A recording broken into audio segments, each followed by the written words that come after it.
और राहुल गांधी ने जो लंदन में बयान दिया था उसको लेकर बीजेपी हमलावर है। इस वक्त बीजेपी के अध्यक्ष जेपी नड्डा इसी पर एक बात कर रहे हैं, आपको सुनाते हैं। मैं राहुल गांधी से जानना चाहता हूं कि यूरोप और अमेरिका को भारत के आंतरिक मामलों में दखल देने के लिए उकसाने के पीछे उनकी मंशा क्या है। विदेशी षड्यंत्रकारियों से मिलीभगत करके आप भारत की आर्थिक घेरेबंदी और सामरिक घेरेबंदी करवाने का प्रयास कर रहे हैं।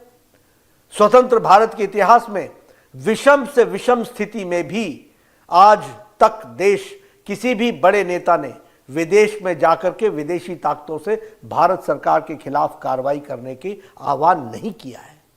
तो से भारत सरकार के खिलाफ कार्रवाई करने की आह्वान नहीं किया है। राहुल जी, आपको यह कृत्य स्वतंत्र भारत के इतिहास का सबसे गंभीर मामला है। इससे जनता को भारी आक्रोश है, जनप्रतिनिधियों में भी आक्रोश दिख रहा है। हर राष्ट्रभक्त सांसद इस समय अंदर से आहत है।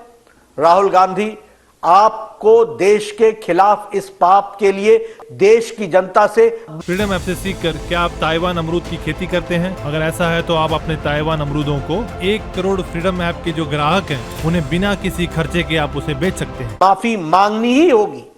अब स्पष्ट हो गया है कि मणिशंकर अय्यर का प्रधानमंत्री नरेंद्र मोदी जी को हटाने के लिए पाकिस्तान से मदद की गुहार लगाना और सलमान खुर्शीद का मोदी जी को हटाने के लिए विदेशी मदद की मांग करना उनकी व्यक्तिगत सोच नहीं थी, बल्कि यह कांग्रेस की सोची समझी और उनके शीर्ष नेताओं की यह सोच रही है। यह बात उजागर होती है।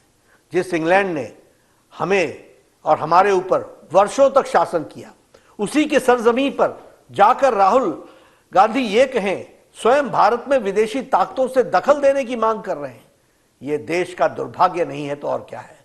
मुझे संदेह है कि राहुल गांधी भारत के लोकतंत्र की कितनी जानकारी रखते हैं, कितना समझते हैं। अच्छा होता स्वतंत्र भारत के लोकतांत्रिक इतिहास को यदि राहुल गांधी सही तरीके से पढ़ते और उन्हें पता राहुल गांधी जी, आप आपातकाल के इतिहास को पढ़िए।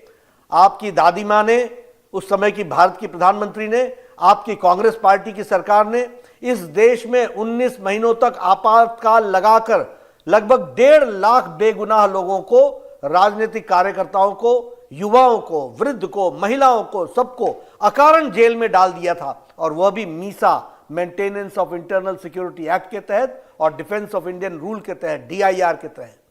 तब बोलने पर प्रतिबंध था, लिखने पर प्रतिबंध था, मीडिया पर प्रतिबंध था, फिल्मों पर प्रतिबंध था, गायकों पर प्रतिबंध था। न जाने किन गुनाहों के लिए किस किस पर प्रतिबंध लगाए गए थे। राहुल गांधी जी, आपकी पार्टी ने तो देश को सभी संवैधानिक व्यवस्थाओं को ध्वस्त किया है, न्यायपालिका को भी कमजोर करने में कोई कसर नहीं छोड़ी थी। आपकी सरकारों ने लगभग 90 बार राष्ट्रपति शासन लगाकर चुनी हुई लोकतांत्रिक सरकारों को बेवजह बर्खास्त किया है। यह होती है लोकतंत्र की हत्या। राहुल जी, आपकी पार्टी के द्वारा जिस ढंग से आपातकाल को लगाकर देश के संविधान को समाप्त करने का प्रयास किया गया, उसका प्रतिकार इसी देश की जनता ने किया था। आपके शासन को उखाड़ फेंका था, किसी विदेशी ताकत ने नहीं। राहुल गांधी जी, आप विदेशी धरती पर भारत को बदनाम कर रहे हैं, जबकि आज दुनिया में भारत को सलाम कर रही है दुनिया। इटली के PM ने हमारे प्रधानमंत्री नरेंद्र मोदी जी को सबसे लवेबल PM कहा है। वर्ल्ड बैंक से लेकर IMF तक ने भारत के विकास गाथा की सराहना की है। जर्मनी के चांसलर ने भारत के विकास को अद्भुत बताया है। अमेरिका, फ्रांस, जापान, ऑस्ट्रेलिया, रूस, ब्रिटेन, UAE, सऊदी अरब सहित तमाम देश प्रधानमंत्री नरेंद्र मोदी जी के नेतृत्व की सराहना कर रहे हैं। लेकिन राहुल गांधी जी, देश का अपमान आप कर रहे हैं। यह है राहुल गांधी की समझ। यह है राहुल गांधी कहते हैं कि भारत राष्ट्र नहीं बल्कि राज्यों का एक संघ है, जिसे राष्ट्र के रूप में भारत में विश्वास ही नहीं है। उसकी सोच पर क्या कहा जा सकता है। Rahul Gandhi ji, Bharat mother of democracy है, जिसने पूरी दुनिया को लोकतंत्र की शिक्षा दी है। दुनिया की कोई ताकत भारत के लोकतांत्रिक परंपराओं को नुकसान नहीं पहुंचा सकती है। राहुल गांधी, आज आपको, आपकी पार्टी की देश में कोई सुनता नहीं है। देश की जनता आप पर विश्वास नहीं करती है। यही कारण है कि आज आपकी पार्टी को देश से लगभग सफाया हो चुका है। जब भी भारत में संसद का सत्र शुरू होने वाला होता है, देश विरोधी टूलकिट गैंग अचानक से एक्टिव हो जाती है।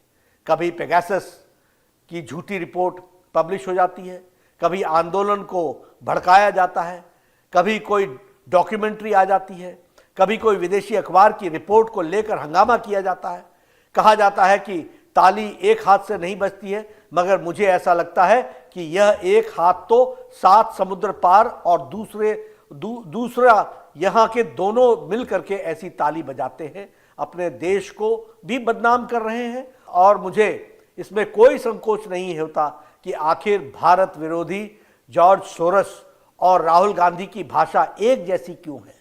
आखिर क्यों पाकिस्तान और कांग्रेस की भाषा एक जैसी है? आखिर क्यों देश विरोधी कांग्रेस नेताओं की भाषा एक जैसी है? विदेशी ताकतें भारत में को कमजोर और मजबूर गठबंधन की सरकार चाहती है, ताकि वे अपनी आवश्यकताओं के अनुसार अपने फायदे में सरकार का उपयोग कर सकें। भारत को कमजोर और डीप स्टेट का षड्यंत्र है, जिसमें कांग्रेस सहित तथाकथित लेफ्ट लिबरल्स। फ्रीडम ऐप से सीखकर क्या आप ताइवान अमरूद की खेती करते हैं? अगर ऐसा है तो आप अपने ताइवान अमरूदों को 1 करोड़ फ्रीडम ऐप के जो ग्राहक हैं उन्हें बिना किसी खर्चे के आप उसे बेच सकते हैं। मिले हुए हैं, पर इस देश के करोड़ों देशभक्त नागरिक कांग्रेस और विदेशी षड्यंत्रकारियों की इन मंसूबों को कभी कामयाब नहीं होने देंगे। राहुल गांधी, आपको देश के खिलाफ इस पाप के लिए देश की जनता से माफी मांगनी ही होगी। तो भी आप जेपी नड्डा को सुन रहे थे, उन्होंने राहुल गांधी को खरी खरी सुनाई। उन्होंने कहा कि कांग्रेस और पाकिस्तान की भाषा एक जैसी है। राहुल गांधी आपातकाल के इतिहास को पढ़ें। साथ ही उन्होंने कहा कि राहुल के बयान से पूरा देश इस वक्त आक्रोश में है। राहुल गांधी को अपने पाप के लिए देश के नागरिकों से माफी मांगनी चाहिए। देश विरोधी टूल गैंग जैसे ही सत्र शुरू होने वाला होता है, एक्टिव होता है। ये तमाम बड़े बातें आज राहुल गांधी को लेकर जेपी नड्डा ने कही। जमकर बीजेपी इस पर राहुल गांधी को घेरती हुई नजर आ रही है। और साथ ही यहाँ पर जेपी नड्डा ने साफ कर दिया कि राहुल गांधी ने जो जाकर लंदन में भारत के लोकतंत्र पर सवाल उठाया और साथ ही भारत को लेकर जो कहा कि भारत एक राज्यों का यूनियन है और इसको भारत को एक राष्ट्र मानने के लिए भी इनकार कर दिया, इसको लेकर भी निशाना साधा।